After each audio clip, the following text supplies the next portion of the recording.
Pasamos el programa 180 finalmente y llegamos al 181 de lectores promedio. David Padilla. Casi pensaba que no podías contar después del 180. No sé contar, no sé contar. 180 y un lapsus tuviste. Sí, no, para nada, porque estoy claro que este es el 181 y casi llegamos a 200 programas. Mira tú, felicidades. ¿Recuerdas en algún momento que llegamos en el 100, el programa 100? O sea, yo recuerdo que estuvimos un bucle eterno de un año. Del 130, 160. no, 30 también. David Padilla, Robadagua, un gustazo. Chuck o Daniel Clie por aquí y nos acompaña esta semana Carlos Losertales, traductor y magíster en traducción audiovisual. ¿Cómo estás, Carlos? Bienvenido. Carlos, saluda para que no te diga que te tenemos secuestrado, por favor. Saluda. Pues muy bien aquí, encantado de estar aquí con vosotros. A estas horas festivas. En otro horario, pero igual estás aquí con nosotros. Además, Carlos, queremos comenzar el programa primero porque llevamos como la segunda semana ya del Mundial de Fútbol. No sé si... Sí, en el momento que sale este programa ya es la segunda semana. Estamos adelantados en el futuro. Pero es que además estamos con el 2026 y está... No sé, ¿tú recuerdas algún último Mundial? Ya hablaste de que despegaste cosas malas sobre el Mundial. Pero este tema de que eran 3 países. Y entonces, la inauguración de los países eran como un día... Lo único que ubiqué de eso fue a Michael Bublé. Y de resto... Y era Alanis Morissette en el segundo día, además. Que pero no hablamos más del Mundial. Esto no es para este programa. No sé, pero que además, bueno, ya hablamos sobre eso. Pero queremos hablar un poco lo que hemos visto, hemos escuchado, hemos jugado. Quiero comenzar con Carlos, por favor, porque lo tenemos aquí y yo he hablado demasiado. Por favor, siempre. Coméntanos qué tienes por allí, por lo menos para comentar. Que te haya gustado, quieras destruir. Este es el momento para que hables de una serie, de un libro o de un juego. Danos por Pues mira, yo lo último que he visto ha sido la serie de El joven Sherlock. La conocéis. Que me ha gustado bastante. Los actores me han gustado y la trama estaba bien. Es verdad que hacia el final se vuelve un poco Indiana Jones. Porque empiezan a viajar de país en país, empieza a haber demasiada acción, no sé. Ya sé que es Guy Ritchie, pero aún así, la primera parte era más de deducción y detectives, pero hacia el final nos pareció que era como demasiado... Sí. Ahora están en Constantinopla, están en París y era muy Indiana Jones. ¿Has visto algo más de Guy Ritchie? Por lo menos. Hay una serie en Netflix que es súper buena, creo que es Nunca The recuerdo Gentleman. The Gentleman, sí. Muy pero, buena. Además pero es una película. The Gentleman es una película.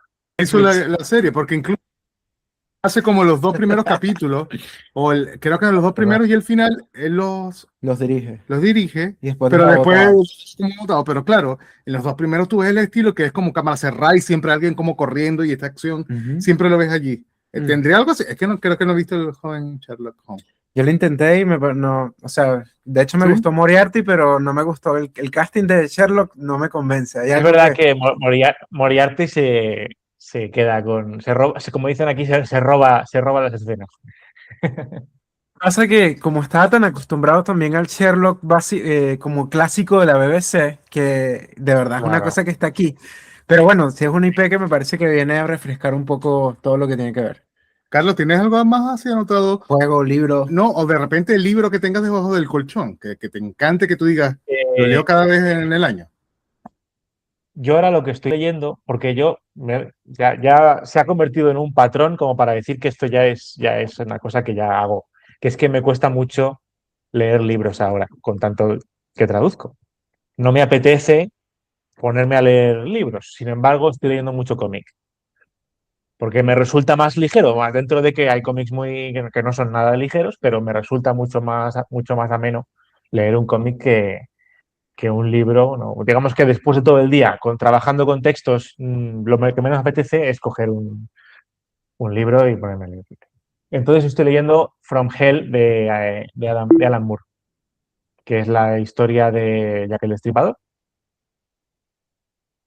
Que la verdad que es uno de estos clásicos que pues de los mejores cómics siempre dicen, ¿no? de la historia, y no lo tenía ahí pendiente y la verdad que me está gustando mucho. Y viene mi edición, no sé si todas, viene detrás unos apéndices con todos los capítulos y con todas las páginas comentadas por el autor. Que es cada cosa, todas las referencias, tal, y la verdad que muchísimo, muchísimo mejor así. Me leo el capítulo y luego me leo las notas. Carlos, me encanta que hayas mencionado a Alan Moore porque además recientemente lo leí, claro, y me encanta, él tiene como una personalidad muy marcada, como que no le gusta nada y te manda la mierda de una vez.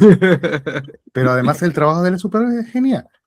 No sé si has leído, has visto como Relacionado más a otro material de él, que por lo menos te hayas dicho, lo tengo en la cartelera, así como anotado para verlo. A ver, ¿cuáles son las obras más conocidas que ahora mismo se me... Watchmen, de repente. ¿La tienes por ahí? Watchmen lo he leído, sí, claro, Watchmen. Sí. Es posible que solo Watchmen y este. Pero Providence es de él también, es suyo. También leí Providence y me encantó Providence, me dejó loquísimo. Porque yo había leído la primera, digamos, la historia corta que se llama The Courtyard, el patio. Luego leí eh, una historia que la amplía y luego ya leí Providence, que es, digamos, que toma todo lo anterior y lo junta en una sola historia y me parecía una cosa increíble, como todo el legado y todo lo que tiene Lovecraft le da no sé, le da una coherencia y una unión ahí, creando una historia, vamos, me encantó. Muy, muy fuerte, muy bestia todo, pero bueno, para quitarse el sombrero y con From Hell me está pasando igual. Sí, eso sería parte de entrevista, pero necesito saber como tu top 3 de películas que tienes casi que tatuada en la nalga izquierda, que te ha encantado, que la tienes como, que tú dices, sabes que estamos bebiendo en un bar a las 12 de la medianoche o al mediodía, pero estamos al mediodía y tú dices, necesito... al mediodía siempre. Yo también, por eso que estoy hablando al mediodía y no a medianoche, pero algo así como, necesito, no sé, oye, Carlos, ¿qué películas me recomendaría yo? Siéntate bien, pide otra chela porque necesito comentarte esto. ¿Cuál sería tu top 3 allí que tienes anotado? Hay una que me gusta mucho de terror, se llama 1408, que es de una habitación maldita que son John Cusack, que es el protagonista, y sale Samuel L. Jackson. Me parece una historia como que es muy psicológica, no es muy larga, está muy bien, es muy claustrofóbica, tiene un rollo que me encanta en cuanto a pelis de miedo, y no es una peli de terror al uso tampoco, con un asesino, con un tal, es una cosa muy, muy particular que me gusta mucho. Y además no es súper conocida. Esa me gusta Me mucho. encanta que la hayas mencionado porque Daniel justamente está diciendo que no la ha visto. Ahora que vamos a estar, voy a estar aquí un rato. Mira, necesito mostrársela, la estoy buscando para ver dónde está. Porque se la voy a mostrar, perdón. Necesito mostrar. No está en un maldito servicio de streaming, pero bueno, se la buscaré por allí por los caminos verdes. Entonces. ¿Qué otras dos películas? Cuéntanos. ¿Alguna otra que recomendarías o animación también puede ser? Que tengas como favorita. Me gusta, a ver, es que me gustan mucho, pero a ver, una de mis clásicas que me encanta es Alien, la primera de Alien, y la segunda con otro estilo, pero también. Para mí, Alien hay dos películas solamente, que es la 1 y la 2. No se ha hecho nada más de Alien. ¿Cómo lo hacen? Rómulo, por favor. Rómulo. Esa no la he visto. No la he visto. Mira, perdón, pero necesitas verla porque realmente Fede Álvarez Es la hizo un buen última que trabajo se ha por hecho, ella. ¿verdad? Sí, por favor. La Está última por ahí. película que se ha hecho. Sí. Para mí es Aliens y el videojuego de Alien Isolation. Para mí es eso que hay de Alien ahora mismo. Me gusta mucho desde siempre la vida de Brian, en cuanto a película de humor y que ha llegado hasta el día de hoy, que todo sigue de actualidad, todo lo que salía en esa película, ¿no? Esa es de mis favoritas, de los Monty Python. Por deciros tres, así.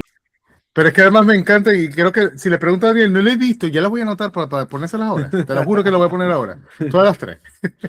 Daniel, cuenta tú. Por este lado estoy viendo Halfman, me falta, creo que Llevas 3 episodios de lectores promedio comentando Halfman. Mentira, ayer no lo comenté. 179. 179 estás hablando. Por favor. Estuve leyendo Las que moran en las sombras, un libro minotauro que rescata más o menos como a escritoras de terror y de Latinoamérica del siglo XIV. Me gustó una escritora de allí, pero le faltaba algo. Creo que en el fondo rescató mucho esta materia de traer a escritores que quedaron como en el olvido, como lo que habíamos hablado con Pandemonium. Más allá de eso, no hay nada nuevo. Partí por allí Amarilla, un libro súper polémico de Kwan. Es el que está por allá que estoy viendo aquí. Tengo problemas con la pluma de Kwan porque me pasa que Babel estaba muy bien escrito y al final termina así como... Puedes acercarlo a la cámara, mira, de aquí se ve. Aquí pongo la imagen, David. Ya está bien. Está bien, Catabasis, que me parecía que era un infierno como bien interesante, intelectual, y después termina como un fanfic, de verdad no un fanfic, era una cosa como, pero siento que es o sea, Kwan es una autora que sabe escribir muy bien, pero es raro como la está marketeando. Creo que es eso lo que me pasa con, la marketean de manera muy rara, luego Bookstagram agarra, te vende el libro y las reseña y no es nada de lo que tienes ahí. Claro, y no es lo que exactamente. Eso es lo que tengo yo entendido. Dentro que no he leído nada suyo, pero bueno, fui al evento este de presentación que hicieron en Madrid y tal, y me da esa impresión, ¿no? Que no que intentan venderla como una autora bestseller más convencional a lo mejor, y no lo es, ¿no? Es como que hace mucho hincapié que muchos libros son más un tratado sobre un tema, ¿no? Como para hacer gala de lo que sabe sobre ese tema, más que eso que la historia, ¿no? No lo sé. Lo que me pasa con ella, por ejemplo, Babel tiene un manejo brutal del lenguaje y después se vuelve, es como Harry Potter, una cosa así. Y me pasa que a ella la venden con etiquetas literarias, entonces te la venden como Catabasis es un Dark Academy con y yo solamente quiero entrar a una historia. Pero bueno, parte de la misma industria. David, ¿tú qué has visto, leído? Que además quiero escucharte. Realmente, La asistenta me dijeron que sí, viste. vi, porque además llegó ya a Prime, finalmente, a streaming. Me salté muchos eventos, no voluntariamente porque me hubiese gustado verlo, pero ahora digo, menos mal que no la vi en el cine, al menos, porque además es como una, perdón, me parece que tú también la viste. Sí la vi, pero a mí me pasa que había leído el libro y había leído el segundo libro por colaboración, y Freya McFadden, o sea, tampoco voy a venir a satanizar, a mí me parece que la tipa hace algo muy bueno con el thriller que en el fondo lo vuelve liviano. Sin embargo, si tú te pones, oye, me gustan las novelas noir o me gusta un buen thriller, si es como, ya basta, le falta demasiada contundencia. Pero ya, espera, tú dirías que es como ¿Sabes con qué lo comparo? Con Gone Girl, que Gone Girl es tan buena y tú ves la asistente es como...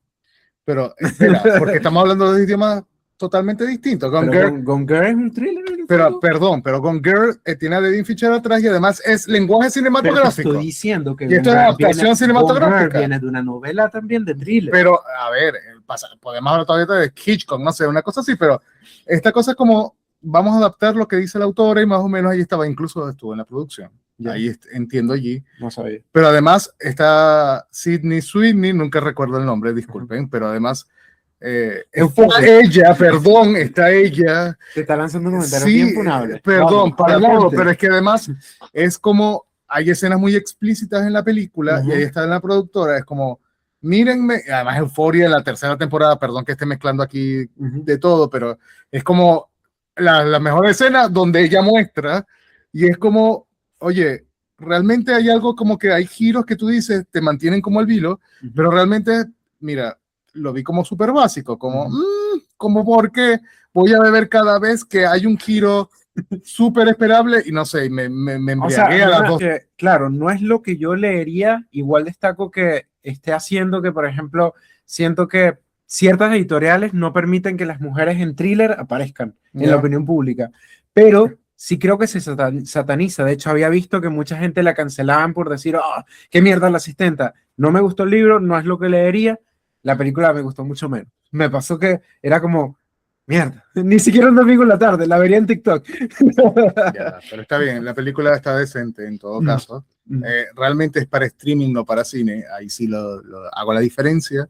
Y realmente tiene pero giro. Si hubieran pasado un avant premier, hubieras ido.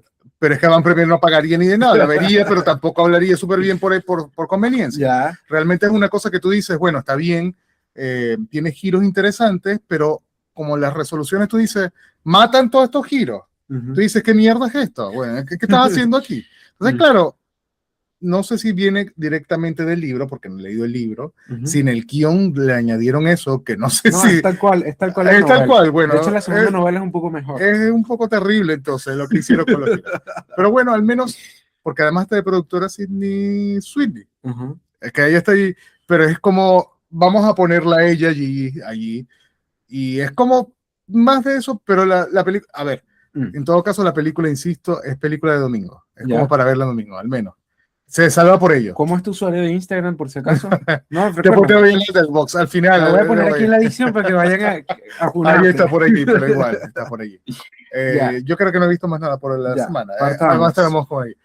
¿Tú quieres comenzar sí, a contarlo? mira, yo de verdad estoy con mucho hype con esta entrevista porque además tengo aquí la voluntad de muchos. Yo soy muy fanático. Aparece el nombre de Carlos allí, perdón. El segundo no me gustó tanto, pero igual no eso te iba a decir. Sí, tengo entendido que no te gustó tanto el segundo. Igual, mira, aquí en Lectores nos ha pasado que hemos entrevistado a varias editoriales y a varios traductores y el tema de la traducción lo respetamos tanto porque creemos que es tan difícil. Igual queremos partir preguntándote, ¿cuándo empezaste con esto de la traducción y cómo fue esto de inmiscuirte en el mundo editorial? Pues yo estudié traducción, a ver, yo terminé la secundaria sin tener muy claro lo que quería hacer, porque me gustaba un poco, o sea, todo se me daba más o menos bien, pero lo que más me gustaba siempre ha sido el inglés y la lengua, el castellano, el español. Y entonces fueron mis padres los que me dijeron, oye, ¿por qué no piensas, por ejemplo, en la traducción, que es dentro de que es una carrera de letras, pero es aplicada, digamos? No vas a tener que estudiar filología y ser profesor si no quieres, sino que es una carrera más práctica, ¿no? Y la verdad que fue un gran consejo porque luego me he dado cuenta de que sí que era lo mío. Y nada, pues eso, estudié traducción, luego hice el máster de traducción audiovisual, pero al final, pues poquito a poco me fui centrando en las cosas que más me gustaban y al final pues he terminado dedicándome un poco a, eso, a las cosas que me gustan, a los libros, a los juegos y a los cómics. En ese sentido tengo mucha suerte de no tener que estar, porque se pueden traducir muchas cosas en el mundo y hay cosas muy aburridas y muy terribles de traducir. En cuanto a las editoriales, pues fue por el clásico método de enviar el currículum, sin más. Yo cuando acabé la carrera, acabé el máster, dije, bueno, vamos a ver si consigo entrar como traductor en plantilla, como traductor empleado para una empresa, ¿no? Y eso fue lo que empecé haciendo, mandar currículums con esa idea, pero esa idea no funcionó. En ese momento yo tampoco conocía bien el mercado y es que realmente no hay muchas empresas que tengan a sus propios traductores contratados. Es un mercado que funciona con freelance y cada vez más. No suele. Es raro que tengas a un traductor en plantilla, a menos que sea pues otro tipo de empresas, ¿no? Que sí que necesitan un traductor porque tienen programas internacionales y tienen que estar traduciendo muchos textos. Y casualmente yo me di de alta como trabajador autónomo cuando conseguí el primer cliente y ese mismo año me escribieron, las editoriales a las que yo les había mandado el currículum me escribieron, porque ahora sí que necesitaban pues eso, un traductor, y yo, pues mira, pues precisamente ya estoy dado de alta como autónomo y perfecto. Tanto la editorial Hydra como la editorial ECC de cómics, que ya no, que, bueno, era la editorial que sacaba los cómics de DC Comics, que ya no existe, pero bueno. Y eso, entonces cuando me quise dar cuenta, pues, había empezado a meter la cabeza, digamos, en el tema editorial. Y entonces eso es cuando te surge una oportunidad, tienes que hacerlo bien, agarrarla y no soltarla. Necesito preguntarte si hay alguno en particular, si hay algún libro en particular que hayas leído, te haya llegado por casualidad, y has dicho, oye, ¿sabes qué? Quiero traducirlo y finalmente te llegó. ¿Te ha pasado algo así? O de repente, no sé, apelaré a Spider-Man. No ha llegado y va a llegar. No sé, Quiero traducir apelaré a Spider-Man con el tema del evento canónico. Como que siempre, este ha sido como en mi evento canónico, como que llegó este libro, no lo había visto, de repente lo leí después, que me lo ofrecieron, pero tenía que pasar para que mi carrera se desarrollara. ¿Tuviste algo así? Pues mira, con los libros no me ha pasado, pero me pasó con los juegos de mesa. Porque, por ejemplo, yo traduje una de las cajas de Sherlock Holmes Detective Asesor y ese es un juego que ya existía en una edición antigua. y yo lo había jugado con un amigo. Y cuando lo jugué dije, joder, primero dije, la traducción hay cosas que no me terminan de convencer, y luego que sería estupendo, sería una pasada traducir esto porque es muy complejo, muy complicado, pero es un juego que tiene mucho de literario, bien, porque es que prácticamente es un libro, ¿no? Vas leyendo, es una especie de elige tu propia aventura. Vas a ver a la víctima, a la casa de la víctima, pues lees un párrafo. A ver al sospechoso, tal, lees otro párrafo y tal. Y es todo texto. Y bueno, pasaron unos añitos, no sé cuándo fue, en el 2019 o algo así, me dijeron, Carlos, que tenemos un proyecto para ti de juegos de mesa, y Sherlock Holmes, y dije, guau, por favor. Hago hueco, además tuve que hacerlo en Navidad, o sea, no había peores fechas para traducir aquello, pero dije, no lo voy a dejar escapar.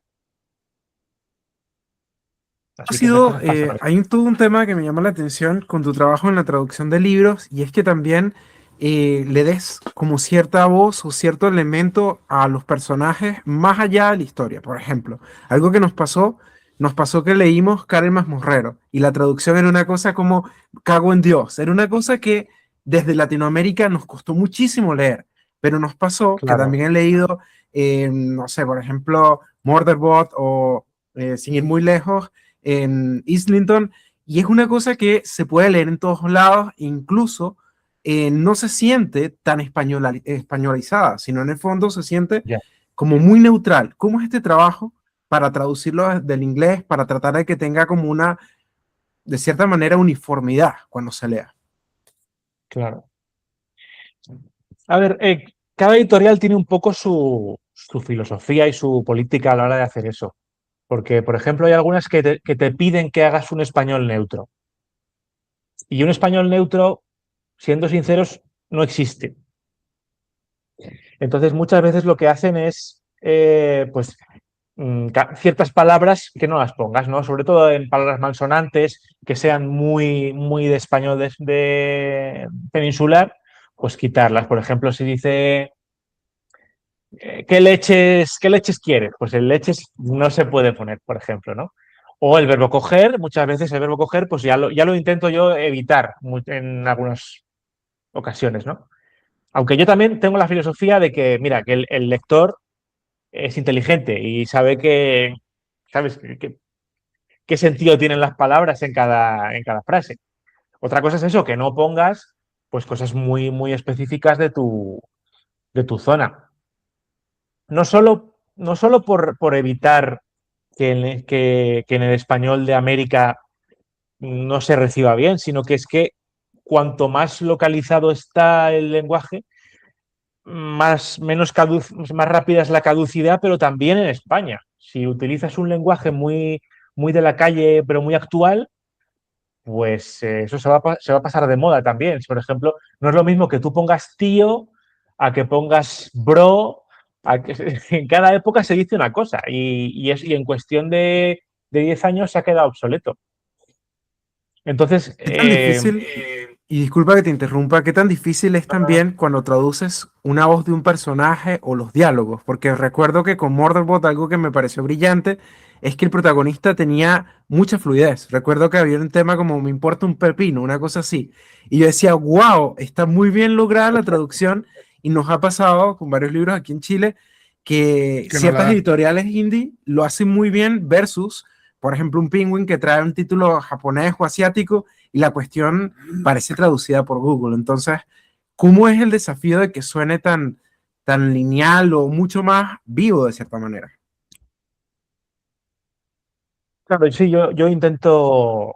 Es verdad que en la traducción, siempre cuando estudias traducción, hay dos filosofías que son o sea, perdón, acercar el texto al lector o acercar el lector al texto. Es decir, hacer que le suene lo más familiar posible o acercar, digamos, el lector al texto. Es decir, tú presentar, por ejemplo, si hay temas culturales o así, explicarlos con notas al pie o dejar términos, incluso un término de la cultura americana que a lo mejor los españoles no conocen, pero para que ellos se tomen la molestia de buscarlo. Digamos que esas dos filosofías. Pero bueno, eso es muy teórico. A la hora de la verdad, las editoriales lo que quieren es que el libro se lea con fluidez. Y si no les das eso, no lo van a aceptar e incluso en la fase de corrección te lo van a limpiar todo, te lo van a alisar, van a pasar la plancha. Entonces, realmente el mercado es lo que pide, la fluidez.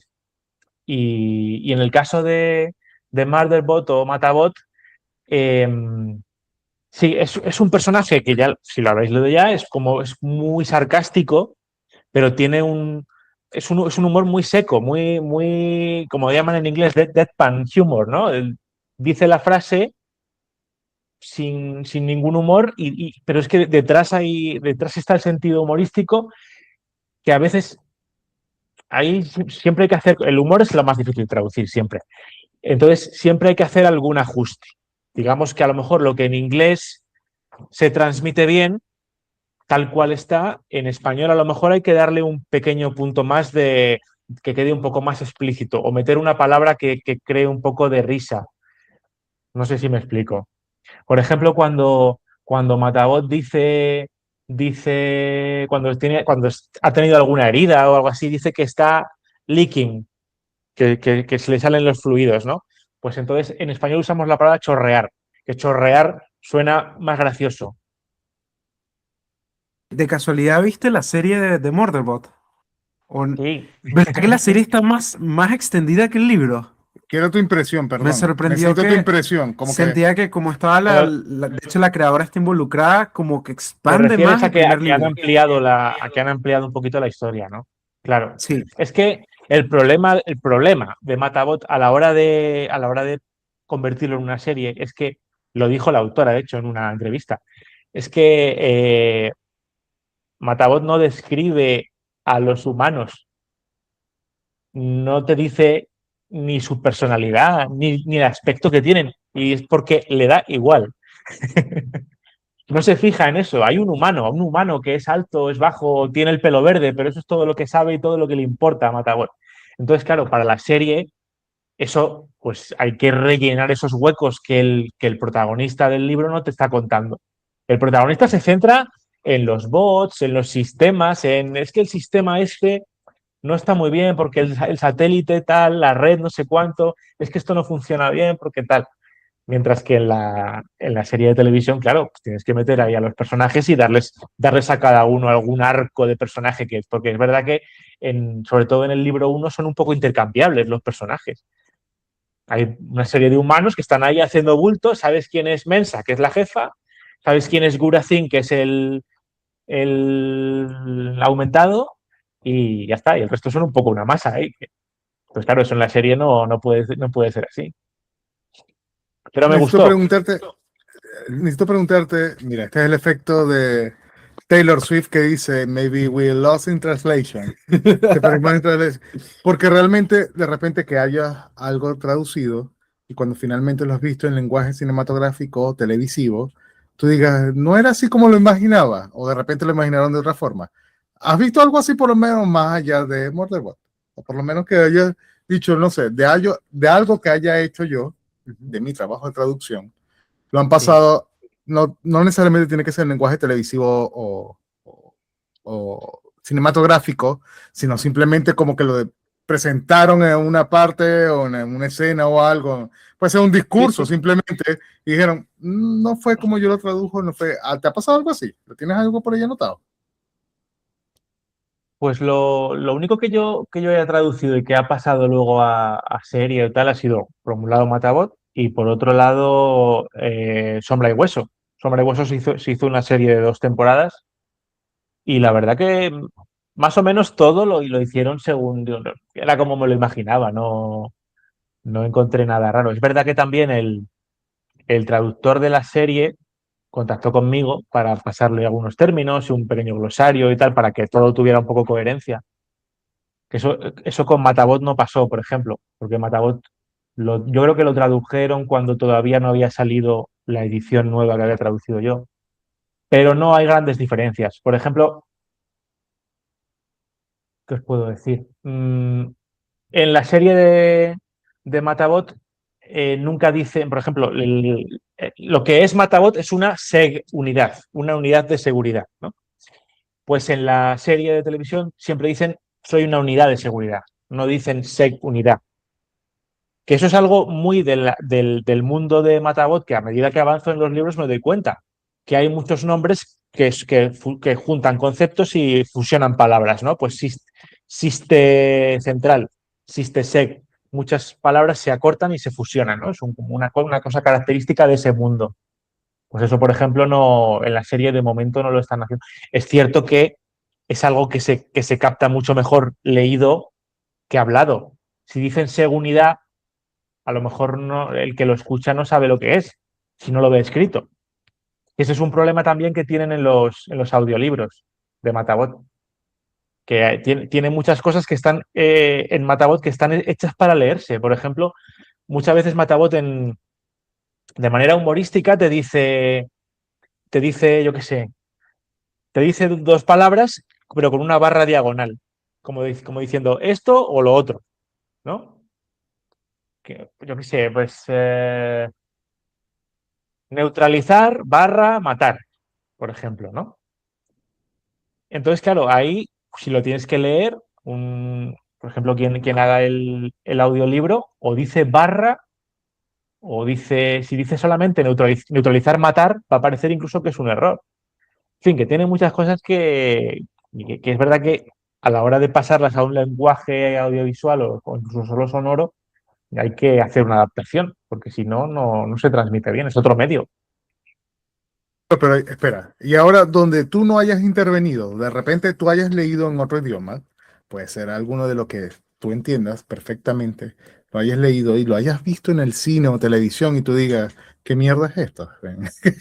¿Qué está allí? ¿Te ha pasado algo así? Que Sobre tú dices todo por lo menos, creo que a nivel de subtítulos hay un tema. sí, de repente que tú hayas El dicho, doblaje que tanto te gusta a ti, David. mira, incluso que tú dices, esto no lo hubiese hecho yo así, o lo hubiese puesto yo algo así.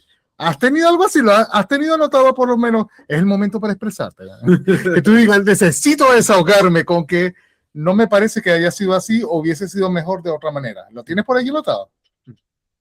Sé que No lo tengo anotado.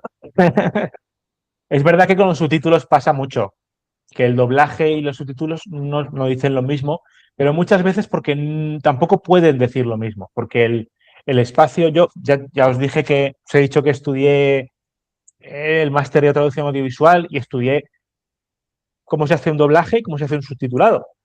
Y es muy distinto. Y en subtitulación se tiene muy en cuenta el tiempo que tarda el espectador en leer. Y todo se cuadra para que, digamos, que todo sea cómodo a la vista del lector, del espectador. Para que, por ejemplo, si un subtítulo acabe cuando hay un cambio de plano, que el subtítulo no siga mientras en la pantalla hay un cambio de plano, porque si hay un cambio de plano, el espectador por instinto cree que el subtítulo ha cambiado y entonces lo vuelve a leer y ya se pierde el ritmo. Y hay unos tiempos mínimos y máximos. Si el subtítulo es muy corto, no da tiempo a leerlo.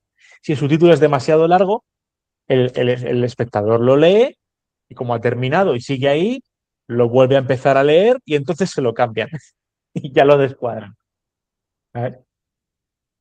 Funciona el día a día a nivel de traducción? Es decir, ¿cuál es el proceso que sueles hacer cuando tomas un proyecto? Y también, ¿cómo has trabajado todo lo que tiene que ver con contexto? Algo que nos sucedió cuando preguntábamos a alguien que trabajaba con traducción del coreano, nos decía, mira, teníamos que leer muchas veces, 2 o 3 veces el contexto, porque no es lo mismo que yo diga, fui a la panadería a que termine dando como detalles, porque en el fondo puede haber algo como un ritual o algo de tradición. ¿Cómo se lleva eso con la fantasía? Porque te toca traducir fantasía y muchas cosas son del lore que hay que mantener de fondo, siento. mira, incluso está con este tema porque además lo hemos tenido con el tema de, no sé si te ha tocado además, el tema indígena. Porque además los indígenas te dicen, no sé, vamos a hablar de electricidad, pero resulta que ellos no tienen electricidad. Entonces es como, ¿de qué manera le explicas tú el tema del metro, por ejemplo, un metro? ¿Cómo funciona el metro, algo así? Yo pensé que mi pregunta era complicada, pero ahora que estás Pero viendo... además Te has tiene metido ya elementos que... Sí, pide Eso es un elementos que no jardín. tienes que escribir. Además, es como, perdón, Carlos, pero extiéndete y exagera, por favor, porque además son elementos complicados, como de repente necesitas como contexto, además. Sí. ¿Cómo lo harías allí? Perdón, necesito también saber. Sí, Son como 3 preguntas en uno, lo sé.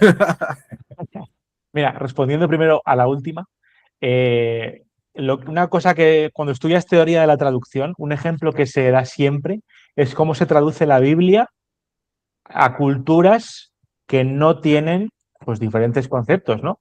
Siempre se dice que para los esquimales el Cordero de Dios es la foca de Dios. Un ejemplo, ¿no? Clásico de que no sabe que es un cordero, pero saben que es una foca y eso es algo más o menos equivalente, ¿no? Y luego en cuanto a cómo te documentas o cómo te preparas para traducir fantasía, pues al final tienes que ir haciendo un glosario, tienes que ir preparando, ir buscando todas las palabras que no sabes qué son, que parece que es algo inventado, y idealmente preguntar al autor en caso de que la duda no se te resuelva a lo largo de todo el libro, que puede pasar. Y muchas veces, con el tiempo y con la experiencia, ya vas desarrollando un poco un sexto sentido para saber qué cosas seguramente más adelante se sepa lo que son o pueden tener relevancia, puede que hayan puesto una palabra porque, o una profecía, ¿no? Pues que tal palabra, oye, me viene bien saber qué va a significar esto en el futuro, porque tengo que traducirlo ahora. El ejemplo típico, ¿no? De Juego de Tronos con Odor, que todo el ejemplo con el que todo el mundo entendió lo importante que es la traducción y que el traductor tenga información. O por ejemplo me pasó con otro, voy a poner hablando de anécdotas, ¿no? De ejemplos. Pues me apareció en una novela de fantasía, que no diré cuál es, pero aparece un concepto de unas criaturas que se llaman wall walkers, ¿vale? O sea, pared, caminar, ¿vale? Pero son una especie de bichos de carga gigantes muy pesados que van por el suelo. Y entonces yo le escribí a la autora y le dije, estos bichos se llaman wall walkers porque caminan por las paredes, van a caminar por las paredes, porque son paredes andantes, ¿por qué? Para que yo tenga el contexto y un poco de información para darle la traducción, a llevarla por donde hay que llevarla. Y su respuesta fue, en este momento de la historia todavía no se sabe si caminan por las paredes o no. Y yo me quedé pensando, ¿y no crees que yo tendría que saberlo a la hora de traducirlo ahora que aparece por primera vez? Pero no insistí. Está respondiendo como una Comic Con. Tú ves que agarras de ahí o no. Y al final ves si tienes entrada, pero yo no te voy a responder la respuesta. Tú interprétalo. ¿Significa lo que quieres que signifique? Es una de los Simpsons, un mago lo hizo. Tal cual, Carlos. O sea, realmente, mira, perdón, necesito que exageres más la respuesta allí, pero además, pero la más necesito preguntarte, ya que estás hablando un poco de este método de trabajo, con un poco de cómo te ha. Ok, este es como una puntita, perdón, una pata de la mesa. De la presión. Sí, no, necesito saber cómo es el tema del proyecto, porque de repente puede ser como proyecto, de repente puede ser una J.K. Rowling, va a sacar el último libro de Harry Potter. Vamos a sacar ahí qué clase, puede ser, ¿cuánto tiempo, cómo es ese procedimiento? ¿Cómo lo recibes? ¿Cuánto tiempo tienes para ello? ¿Cuánto tiempo tienes como el feedback de repente? ¿Cómo es el proceso? Sobre todo así, pensando que, no sé, por ejemplo, pensemos que la voluntad de muchos fue tendencia en BookTok hace 2 meses.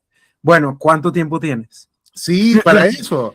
Realmente, cuéntanos, danos un poco de chisme allí, de cómo es ese procedimiento y además para ti, cómo represento para ti todo ese tipo de proyectos. Sí. A ver, es que en mi caso es un poco particular porque como yo trabajo en varios sectores a la vez, en juegos de mesa, revisando cómic y manga y tal, no me dedico exclusivamente a una cosa. Entonces, digamos que los tiempos en mi caso se alargan un poco más.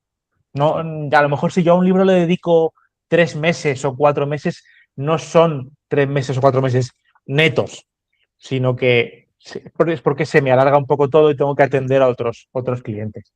Pero bueno, normalmente el editor te ofrece un libro que ya más o menos calcula o piensa que va a ser un poco de tu nicho, de tu interés, o que es un poco lo que tú controlas, te ofrece un presupuesto, o según las editoriales, algunas te dan un presupuesto cerrado y otras es por el volumen de palabras, ¿no? Palabras o caracteres, o cada uno lo hace de su manera. Y un plazo, y tú ya aceptas o no.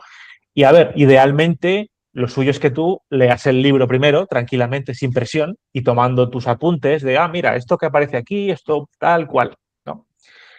Y preguntes al autor, en caso de que siga vivo, porque tenemos suerte de que trabajamos con autores nuevos, ¿no? Pero muchas veces no es así, tienes que buscarte la vida con el texto y ya está.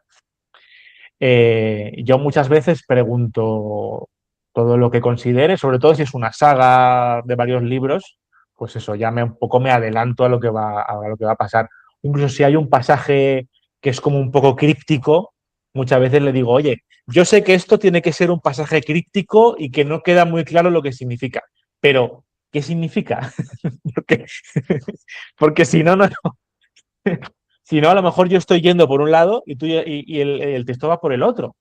Porque es una de las cosas que yo digo siempre. El traductor no puede tener solamente la información que tiene un lector, tiene que tener un poco más. No digo que tenga la misma que el autor, pero tiene que tener un poquito más, porque si no, porque tú para traducir tienes que interpretar. Un lector interpreta un texto, pero un traductor también. Entonces, si tienes la misma información que tiene un lector de base, al final te vas a alejar de la intención original, ¿no? Necesito preguntarte un poco con este tema de la traducción. Perdón, seguiremos con el tema de la traducción.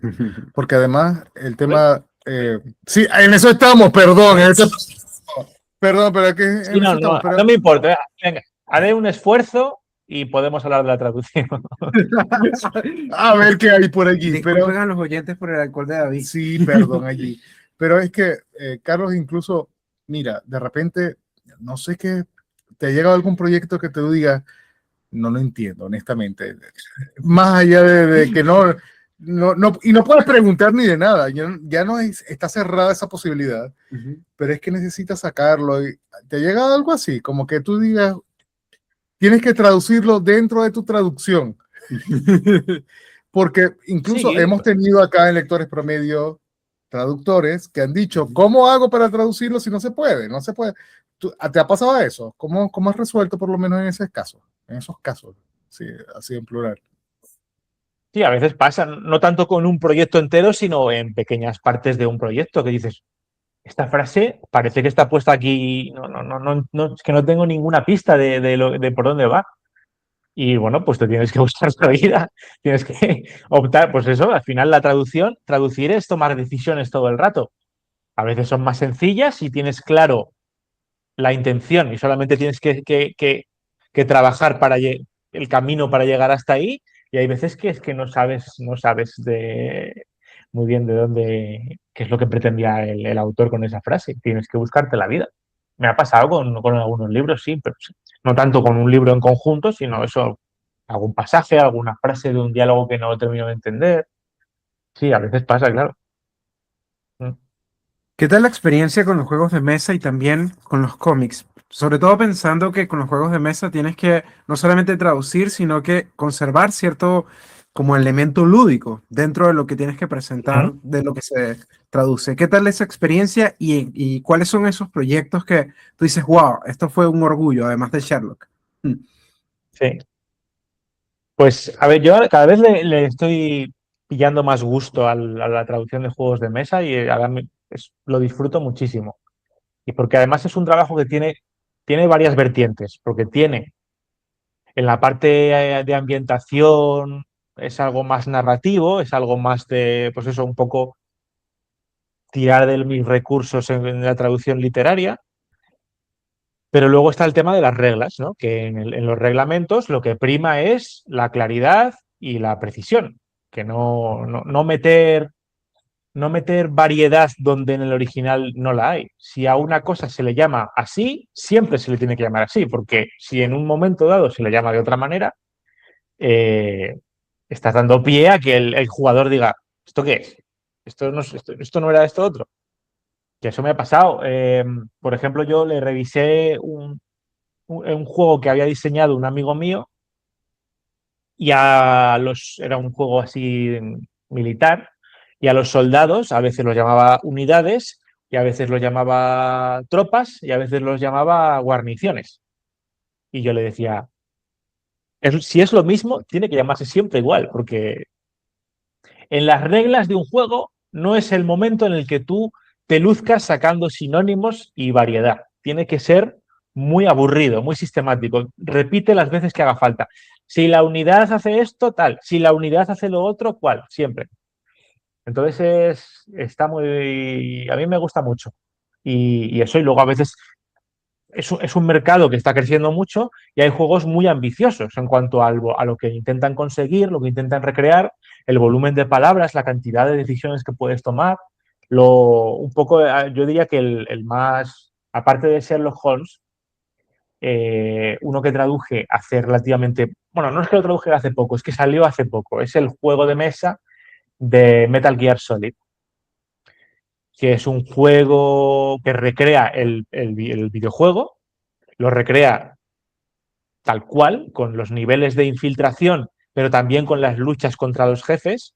Y en el reglamento de la campaña vienen textos sacados literalmente del videojuego, tal cual. Entonces, claro, tuve que buscar cómo era la traducción del videojuego de la PlayStation 1, cómo había salido el juego doblado, porque un juego de mesa de Metal Gear Solid de más de 100 euros se lo van a comprar los jugadores del videojuego que son auténticos fanáticos. Y entonces, si le aparece una cosa que no es lo que recuerdan, lo van a saber inmediatamente. Van a decir, esto no era así. Entonces, de hecho, en el juego tienes acceso, digamos, a un pequeño libro que se llama el libro de códec, que recrea las llamadas que podía hacer el protagonista para preguntar sobre diferentes cosas, ¿no? Podías preguntar sobre los misiles que habías encontrado, la caja de cartón, la cuerda, cualquier cosa. Y te respondía y venía un texto. Pues todos esos textos estaban ahí. Y entonces tuve yo que buscar en vídeos de YouTube de gente que había subido esas conversaciones en español. Y me faltaban algunas, nadie había subido la conversación sobre la cuerda, lo que le explica Nastasia a Solid Snake sobre la cuerda. Y entonces lo que hice fue dejarle un comentario al chico este que había subido los vídeos y decirle, oye, ¿podrías subir un vídeo con la cuerda, la caja y la no sé qué, y la medicina? Y me dijo, ah, sí, vale, vale, y lo subió. Y de ahí saqué el texto. Necesito preguntarte porque no he visto todavía tu LinkedIn, o por lo menos lo que tienes Sí. por allí, pero lo que tú digas, yo estoy orgulloso de estas traducciones. Maldita sea, yo la pondría en mi departamento, así en mi casa, donde sea. Yo había pensado en mi lápida, pero está bien. No, no para nada, pero las tengo allí como del orgullo. ¿Cuál sería tu top 3? ¿Qué tienes allí en tu top 3? Top 3. Pues ahora se ha subido al podio por goleada la voluntad de muchos. También me gusta mucho Dormir en un mar de estrellas de Christopher Paolini, de ciencia ficción. Ese me encanta. Seis de Cuervos también le tengo mucho cariño.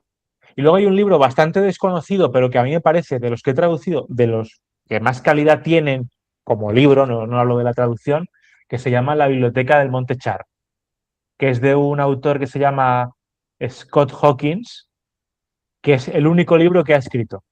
El hombre es programador. Si tú buscas su nombre, viene la Biblioteca del Monte Char y luego un montón de libros sobre Linux y cosas así. Nada más. Pues ese sigue siendo de mis favoritos por lo loco que es y lo inesperado, y me parece un librazo. Así que en cuanto a libros, serían esos. Hay que ver a ver cómo termina la saga de La voluntad de muchos, pero en mi opinión apunta bastante bien. Pero el primero se coloca muy arriba, la verdad. Lo tiene aquí, lo sé. La Daniel lo tiene aquí. Ya, yo Sí. quiero preguntar algo un poco sobre la traducción audiovisual. Recuerdo, para poner un poco en contexto, en Venezuela yo trabajé en doblaje y Ay, me por llamaba favor. mucho la atención que estaba todo este tema de que, por ejemplo, Dick Grayson en Latinoamérica se llamó Ricardo Uy, Tapia claro. y Bruce Wayne se llama Bueno, Bruno Díaz. perdona. Ajá. Ricardo Tapia es el menor de vuestros problemas. Todos los Está Bruno problemas. Díaz, está Guasón, está Gatúbela, ¿no? Me los conozco, me los conozco. Esas libertades o esas cosas que te parecen que de verdad te chirrian, que tú dices, por favor, ¿cuál es ese tipo? No. De hecho, hace unos días me pasó, y claro, hay algunos elementos como clásicos que pasan, pero me pasó que la gente ama el opening de Digimon 1 latinoamericano y nunca había escuchado el español y es otra cosa, ni siquiera es una traducción del opening. Entonces, Claro. ¿cuáles son esas libertades que pasan dentro de la traducción audiovisual que tú dices, bueno, pueden pasar, pero hay otras que no? Como Dick Grayson. Claro. No, es que al final tienes que pensar que esos cómics se tradujeron hace mucho, mucho, mucho, ¿no? Cuando todo se adaptaba, todo se intentaba hacer lo más natural posible para quien lo iba a leer, que tenía muy poca relación con Estados Unidos, ¿no? Con la cultura de Estados Unidos. Entonces se intentaba hacer, y sobre todo cuando es algo para niños o para jóvenes.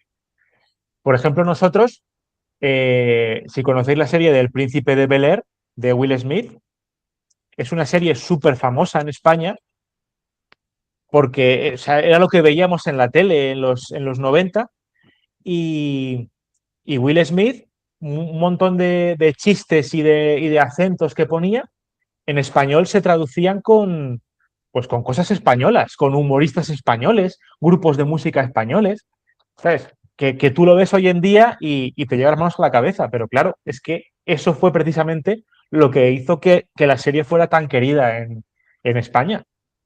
O sea que yo, aparte de que nos riamos de que llamen Bruno Tapia, Bruno Díaz o Ricardo Tapia, porque es divertido, yo no nunca se lo tengo, nunca me parece algo que sacar como algo negativo. Me parece algo propio de su tiempo, que igual ahora se podría a lo mejor ya hacer borrón y cuenta nueva y mantener los nombres originales. Sí, pero bueno, tampoco me parece mal. Carlos, ¿qué podemos esperar de ti en los próximos meses? O por lo menos este año o los siguientes años. ¿Qué podemos ver de ti Uy, que digo, oye, ¿sabes qué? Te voy a seguir en Instagram, te voy a seguir en LinkedIn, o no sé, te voy a acosar en tu casa a las 3 Pero de es la que también me mañana? imagino que debe haber una confidencialidad con algunos proyectos que No me dice, mira, importa, sí. tres que ya sé que bien. Carlos, venga, venga, dinos todo lo que podemos, lo que puedas contar acá, por favor. No, ahora el lunes sale el cuarto libro de Matabot, Estrategia de salida. Caramba, caramba.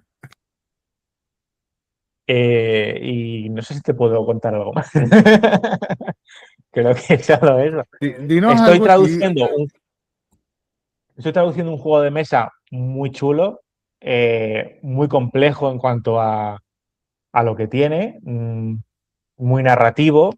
Es una especie de Juego de Tronos, pero no es de la IP de ese Juego de Tronos, pero es un poco esa idea.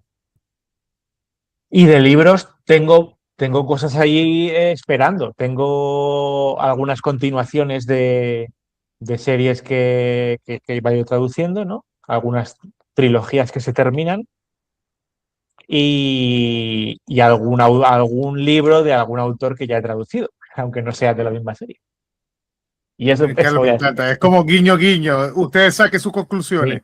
Sí. Yo no quiero cerrar si en la comunidad lectora o los fandom has tenido la oportunidad de que te digan, oye, me gustó la traducción o me percaté de la traducción o quizás también, no sé, un evento literario te han invitado.